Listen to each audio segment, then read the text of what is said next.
Olá galera, beleza? Mais uma vez aqui é Thiago Garcia falando com vocês sobre mobilidade elétrica.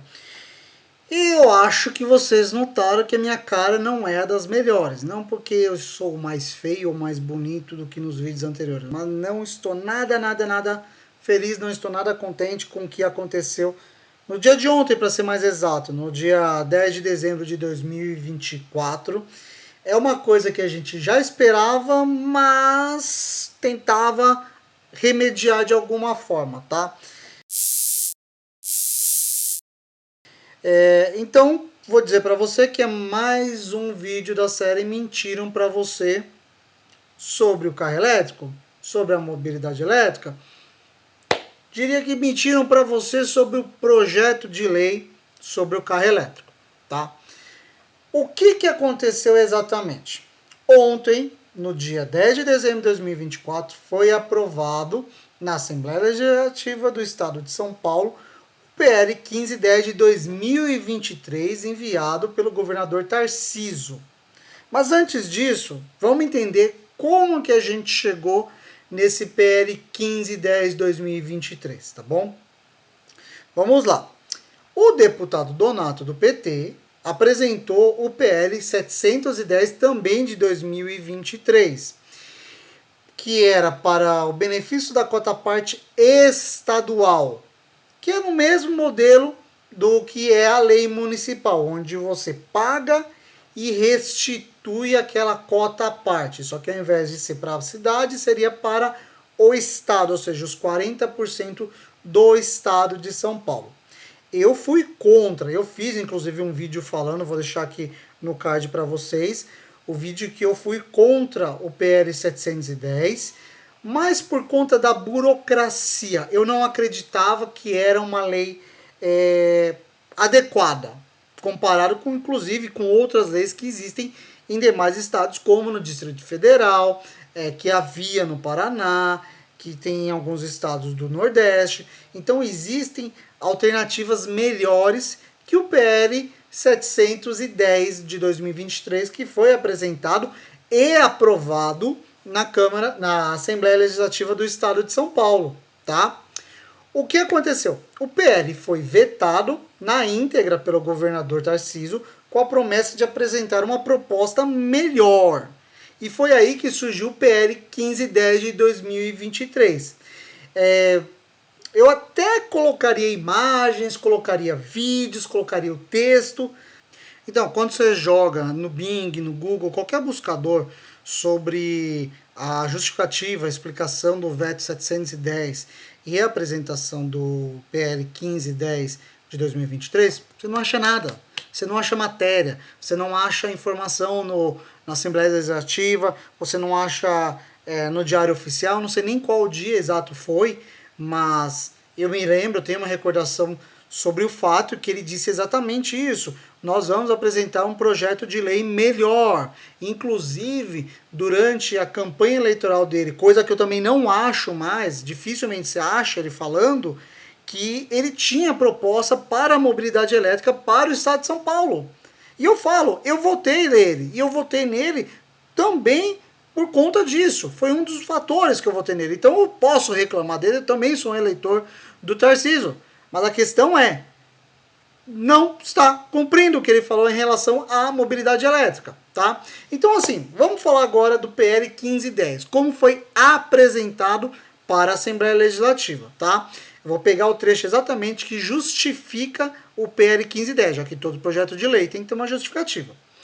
A medida tem por objetivo incentivar a utilização no estado de São Paulo de veículos movidos exclusivamente a hidrogênio ou híbridos com motor elétrico e com motor a combustão que utilize alternativamente ou exclusivamente etanol, de forma a, e aí seja esse é o ponto importante, contribuir para a melhoria do meio ambiente em decorrência da redução de emissão de poluentes.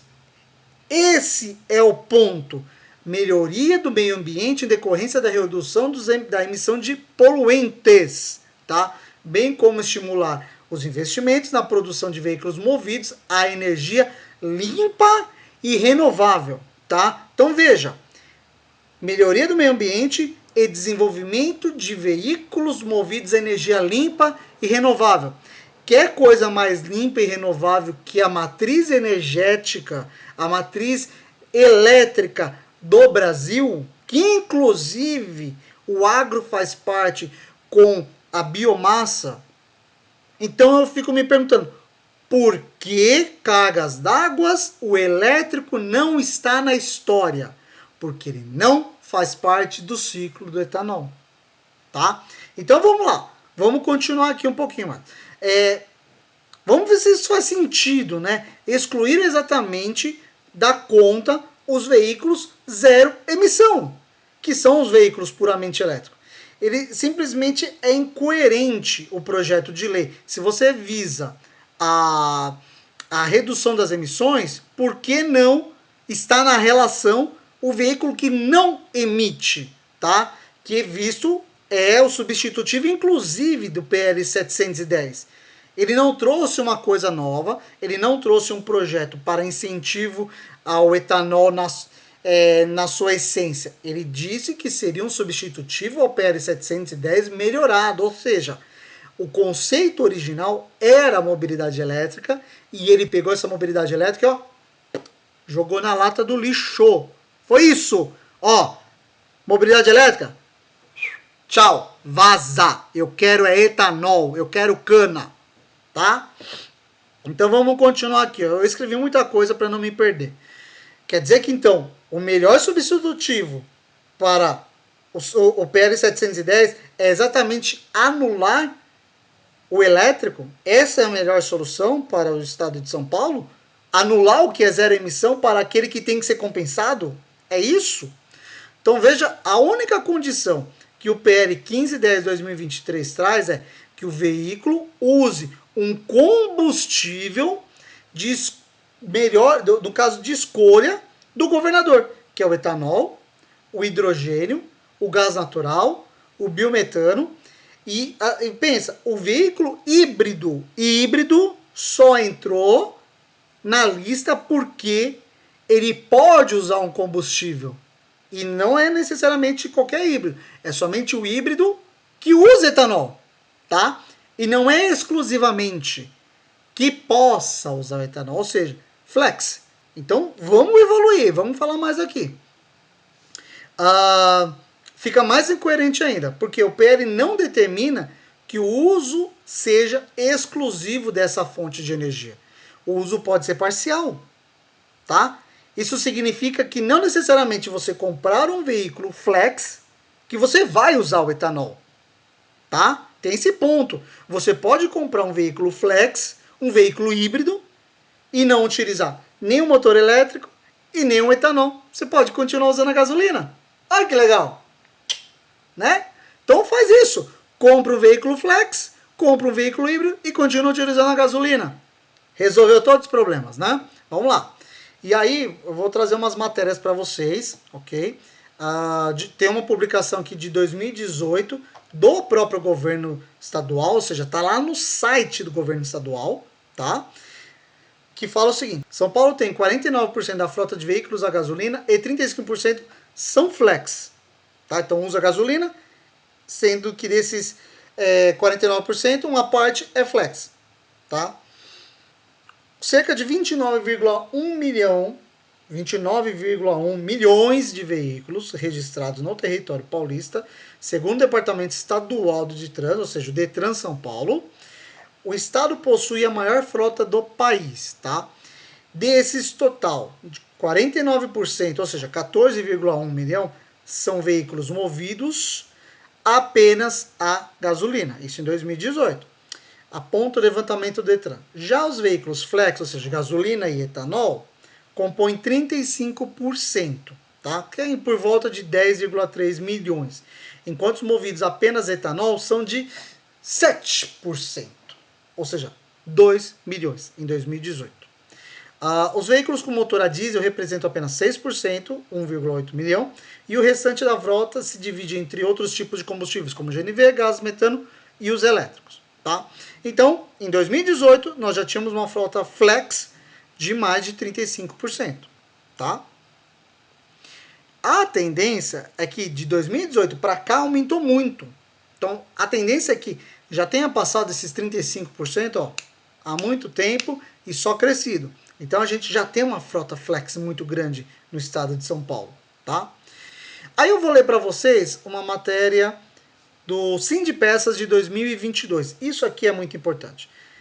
Relatório de balança comercial do setor de autopeças, tá? Vou deixar o link para vocês aí na descrição e no primeiro comentário. Os veículos flex em 2022, olha só, eu tinha falado 2018 35%, nessa matéria de 2022 fala, os veículos flex representam 72,7% da frota circulante no país, tá? Brasil, ok? No país em 2021, enquanto os veículos a gasolina seguiram reduzindo a sua participação para 17,4% em 2020, para 15,6% no ano de 2021. A participação daqueles movidos a diesel se manteve estável, ou seja, por volta de 11%. No caso dos veículos híbridos e elétricos, embora a quantidade ainda seja irrisória, registraram-se 65,3 mil unidades em 2021. Tá? Com a participação de apenas 0,1% em relação à frota total.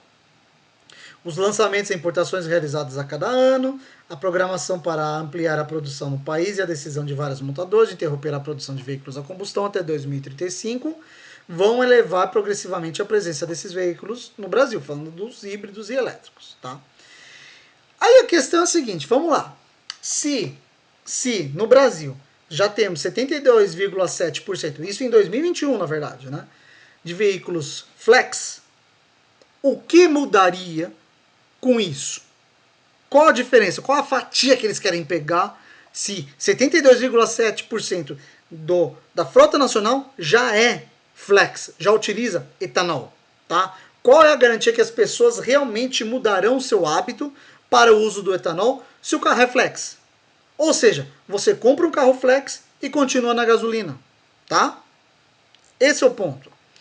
Aí vamos ver uma outra matéria aqui, da 4 rodas. De acordo com a matéria da 4 rodas, o motivo que faz com que o etanol não tenha tanta força no Brasil, tá? Ou seja, o etanol não é tão vendido quanto gostariam, quanto a indústria espera, é puramente econômico, tá? O motivo é econômico. Segundo o diretor da Única, tá? Ou seja, da área, do setor, exatamente, sucroalcooleiro, da Única, o consumidor ainda reclama do preço do combustível, que rende menos que a gasolina.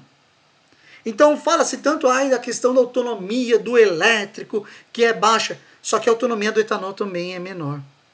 Entendeu? 70% do que você faz na gasolina. Então, se você acha que o elétrico ele não vinga porque ele tem autonomia baixa, o etanol vai ter menos também que a gasolina. Ponto. Seu problema é a autonomia? Tá aí. O etanol também não vai te resolver. Literalmente ele evapora no teu carro. Tá? Mas ok, vamos continuar aqui. Agora fica a seguinte pergunta para você. Será que o etanol é tão verde assim? Além dos fatos de termos uma dificuldade da captura de carbono nos grandes centros, que onde nós temos o maior problema de poluição ambiental, porque nós não temos áreas verdes, nós temos outro tipo de contaminação em relação ao ozônio em baixa altitude. E eu vou te trazer uma matéria do UOL em 2014.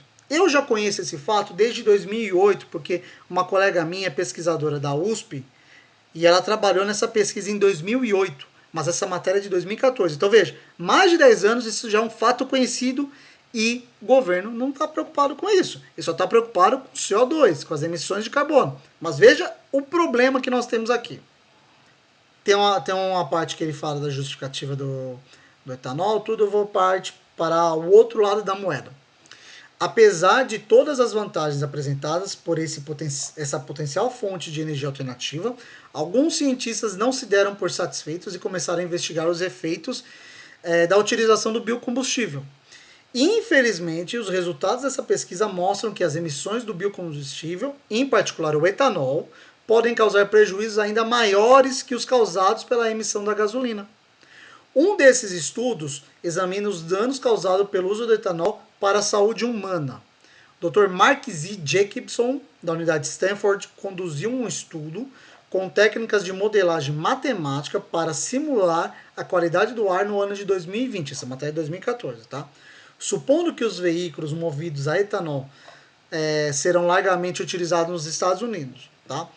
Em sua simulação, ele comparou dois cenários. Um no qual os veículos eram movidos a gasolina e o outro no qual os veículos eram movidos com uma mistura de 85% de etanol, 15% de gasolina. Ou seja, ainda tinha um pouco de gasolina.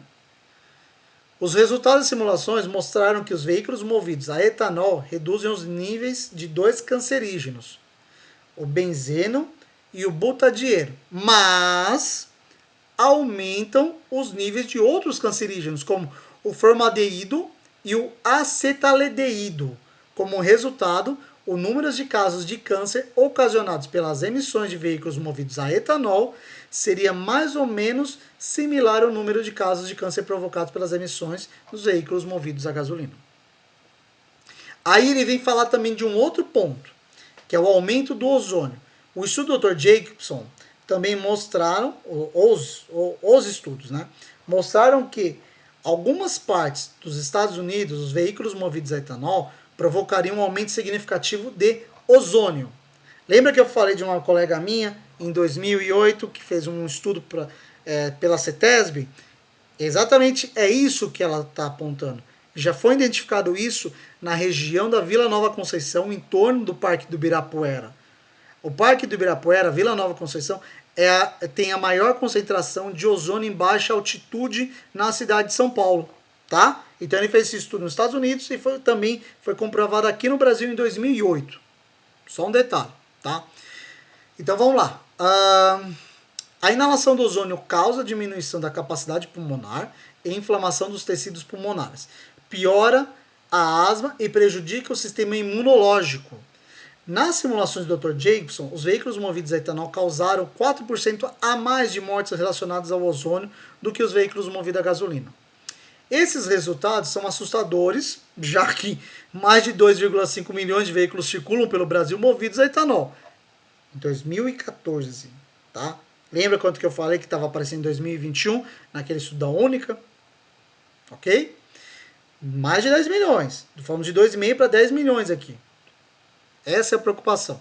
Os resultados são particularmente temerosos para os habitantes da região de São Paulo, que, de acordo com relatórios da CETESB, tá? CETESB, órgão do Estado, tá? Teve um aumento significativo da concentração de ozônio a partir de 1990, onde nós tivemos veículos 100% etanol. Então, assim, ele fala que são apenas tendências, mas me diga, de 2014 para 2024, você tem observado o aumento dos casos de problemas respiratórios? Você tem observado problemas de baixa imunidade na cidade de São Paulo? O que você viu nos últimos 10 anos? E assim, eu não estou atacando o etanol, tá? Parece que estou atacando o etanol, mas não. O que eu quero mostrar para vocês é a incoerência do projeto 1510 de 2023, que foi aprovado pelos nossos legisladores do estado de São Paulo, um projeto apresentado pelo governador. Esse é o problema. Esse é o problema. É uma coisa que defende algo, fala de redução das emissões, só que com outros objetivos, tá? Então, será que podemos acreditar realmente que o governo do estado está preocupado com a poluição ambiental, incentivando mais do mesmo? Ou seja, ele quer incentivar o que já existe, ok? E outra coisa, por que não incluir o que realmente não polui? Por que o carro elétrico não está na história? Por que foi excluído o ônibus 100% elétrico da história? Nós não temos ônibus a etanol, mas temos ônibus 100% elétrico. Por que o ônibus 100% elétrico não está no projeto? Por que o caminhão 100% elétrico não está no projeto? Tá? Então fala-se tanto da infraestrutura escassa de carregadores, e aí colocaram o hidrogênio também. Mas por que colocaram o hidrogênio na história se não temos nenhum carro, nenhum posto de hidrogênio? E pior, em outros locais eles estão sendo fechados por falta de uso e por falta de viabilidade técnica no abastecimento. Te contaram que A única estação de hidrogênio que nós temos na cidade de São Paulo, na USP, não consegue encher o tanque de um carro do Toyota Mirai por falta de pressão. Um tanque que precisa de 700 bar para encher 5,3 quilos de hidrogênio não consegue encher nem 100 bar, não consegue ter a pressão de 100 bar, ou seja, você não consegue ter 20% da autonomia do carro porque você não consegue colocar 700 bar nele. Esse é o ponto. Aí eu deixo a pergunta para vocês. Faz sentido para vocês esse projeto de lei 1510/2023? Faz sentido a forma que ele foi aprovado? Qual realmente é o resultado esperado apostando mais no mesmo? E fica ainda uma última pergunta. Com essa renúncia fiscal, com essa diminuição na arrecadação, tanto para o Estado quanto para a Prefeitura, como ficará a renovação do benefício da cota parte na cidade de São Paulo, que está sendo discutido agora também. O PL 414 de 2024 discute a prorrogação do benefício do incentivo da cidade de São Paulo para os veículos híbridos e elétricos. E muitas das coisas que foram discutidas é em relação à renúncia fiscal. Então, a prefeitura vai deixar de receber a parte do IPVA dos veículos a etanol da cidade. E aí eles vão falar assim, olha, não tem como renunciar mais. Então, o veículo 100% elétrico, além de estar fora do incentivo do Estado, corre o risco de perder o incentivo da cidade. E aí? Será que vai ser melhor? E fica mais um questionamento. Por que será que a Única foi uma entidade tão rápida em parabenizar a aprovação do projeto? Por que será que o argumento dos legisladores em defender o 1510 da forma que está foi pensando na industrialização do Estado? Por que será que simplesmente o elétrico não foi incluído? Sendo que ele efetivamente tem o potencial de um resultado muito mais amplo que o etanol. Ele não precisa de compensação de carbono com a captura pelos canaviais. Ele só não emite. E aí? Eu queria saber do governo do estado e dos deputados estaduais por que o elétrico não está no projeto. É por causa do meio ambiente? Com certeza não. Então eu peço para você, compartilhe esse vídeo com o máximo possível de pessoas e vamos trazer à luz do dia essa questão. O que aconteceu com o incentivo à mobilidade elétrica prometida na campanha eleitoral de 2022? O que aconteceu com a promessa da melhoria do projeto 710 de 2023? Cadê o elétrico na relação da melhoria do meio ambiente e na redução das emissões?